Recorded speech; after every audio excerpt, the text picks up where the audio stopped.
रामकृष्ण हरी माऊली. श्रीमद भगवद्गीतेतील अध्याय 2 श्लोक क्रमांक 12. आणि खऱ्या अर्थानं मागील श्लोकापासून भगवंतांनी उपदेश करायला सुरुवात केलेली आहे अर्जुनाला. आणि या श्लोकामध्ये भगवंत बोलतायत, काय बोलतायत? अरे न त्वेवाहं जातुना असम्नत्वं नेमे जनाधिपा न चैव न भविष्यामः सर्वे वयमतः परम. भगवंत अर्जुनाला बोलू लागले, अरे म्हणले अर्जुना, तुला एक महत्वाची गोष्ट सांगतो ऐक.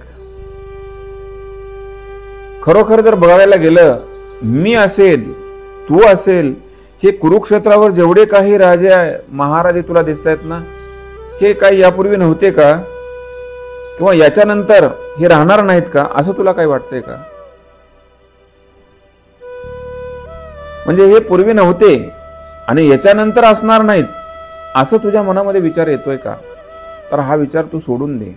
का सोडून दे? ज्ञानोबा राय सुंदर दृष्टांत देऊन वर्णन करतात महाराज. काय सांगतात? हे उपजयानी नाशे ते माया वशे दिसे एरवी तत्वता वस्तू जे असे ते अविनाशीचे.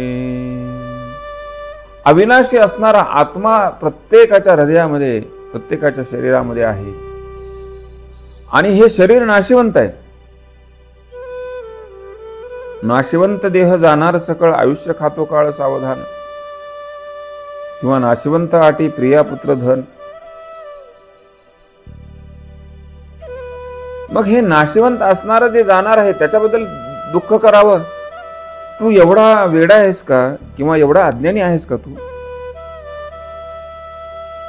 जसं एखाद्या सरोवराच्या वरून वाऱ्याची झुळूक ज्यावेळेस जाते त्यावेळेस वाऱ्याच्या झुळकेमुळे त्या सरोवरामध्ये तरंग उडतात, त्या नदीमध्ये, तलावामध्ये तरंग उडतात. आणि थोड्या वेळानंतर ते तरंग नाहीसे होतात. मग त्या वाऱ्यानं त्यांना जन्माला घातलं आणि वाऱ्यानं नाहीसे केलं का? असं होत नाही. माऊली सांगतात ना, जैसे पवन तोय हलविले आणि तरंगाकार झाले तरी कवन के जन्मले म्हणो येतेथ. आहे ना? कोण कोणाला जन्माला घातलं? वाऱ्यानं पाण्याला जन्माला घातलं, तरंगाला जन्माला घातलं का पाण्यानं तरंगाला जन्माला घातलं? किंवा कोण कोणाचा नाश करणार आहे? अरे आपण आधीही नव्हतो, आता फक्त आपण आहेत आणि आपण पुढेही नसणार आहेत. म्हणजे हे जसं आहे तसं यापूर्वीही आपण होतो, आताही आपण आहोत आणि याच्या पुढेही आपण असणार आहोत. त्याच्यामुळे तू स्वतःला या सगळ्याचा जबाबदार तू धरू नको. अशा प्रकारचं त्या ठिकाणी उपदेश भगवान कृष्ण परमात्मा अर्जुनाला करू लागलेले आहेत. रामकृष्ण हरी.